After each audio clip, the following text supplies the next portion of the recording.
We begin at the White House, where President Donald Trump welcomed Polish President Andrzej Duda to the White House, where they signed off on a deal to put 1,000 more U.S. troops in Poland.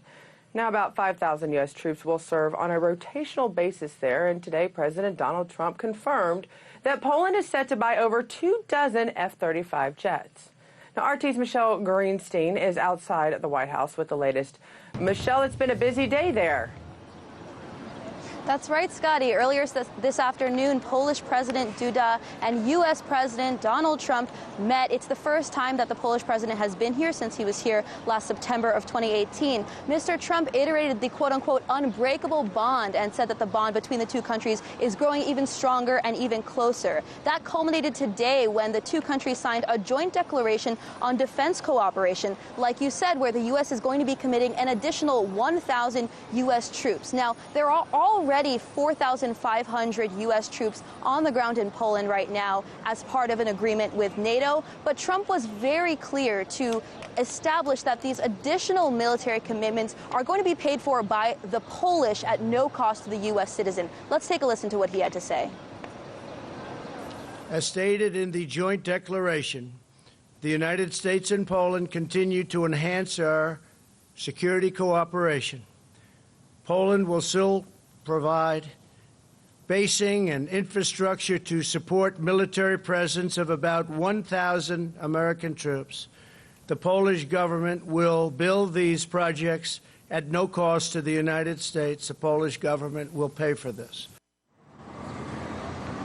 Now, when Trump was asked why the U.S. sees Poland as such an important ally, he said, and I'm quoting here, that he just has a warm feeling about Poland. But additionally, he also emphasized that Poland was one of only 8 of the existing NATO countries to be keeping to its commitment of 2% of GDP to NATO. Now, he also mentioned that Germany is not living up to its what they're supposed to be doing with respect to NATO. And he also said that Germany is, quote, making a tremendous mistake by relying on Russian natural gas via the joint pipeline between Germany and Russia. So it seems like Poland is really making a bid to become the U.S.'s preferred ally in Europe, with Germany moving closer towards Russia. Poland in the past had been lobbying for what was nicknamed Fort Trump, which was a permanent U.S. military base. It seems as though instead of that, we are just getting these increased troop numbers to existing military operations. Now, President Duda also called U.S. a true ally of Poland. He says he's thankful for President Trump for helping Poland diversify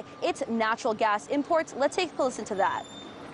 Gas from the United States should be delivered to Poland, and it is delivered, and we are signing more contracts.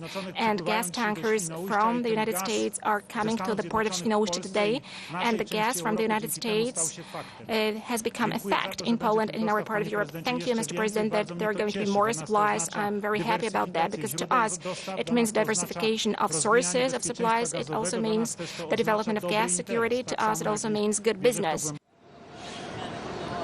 Now, President Duda of Poland, many are saying that he's kind of launched an assault on the free press. He recently forced the Supreme Court justice to resign. So many of these other European allies don't see Poland as a place of democratic values. Now, when asked about this consistency between his declared commitment towards democracy and some of the things he's doing at home, he said, and I quote here, that the police in Poland do not use tear gas against its people. And it's unclear as to whether or not that was an intentional jab at the United States. Well, you know, Michele, that is interesting that he would bring up that aspect of possibly some of our social dissidents that we've had in the past here in the U.S. And I think there's a lot of military families with this new announcement of additional troops that are wondering, are these more troops that are going to be called up to service, or are they just going to use ones that are in rotation? But I guess time's going to tell us about that. What you did see today, though, was about an F-35 flyover that went right over the White House that had a lot of people looking up at the skies there in D.C.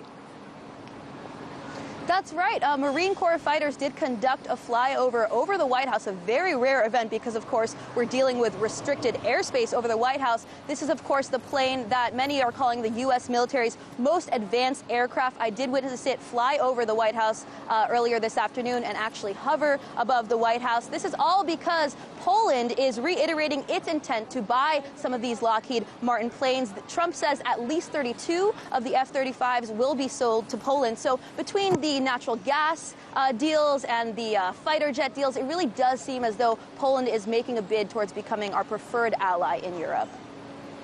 Well, thank you, Michele, for being there all day and for covering this. Quite a sight. Hey YouTube, thanks for checking out our channel. We hope you enjoyed the video. We have tons of content for you just like this. For more of RT America's one-of-a-kind news and analysis, be sure to subscribe and never stop questioning more.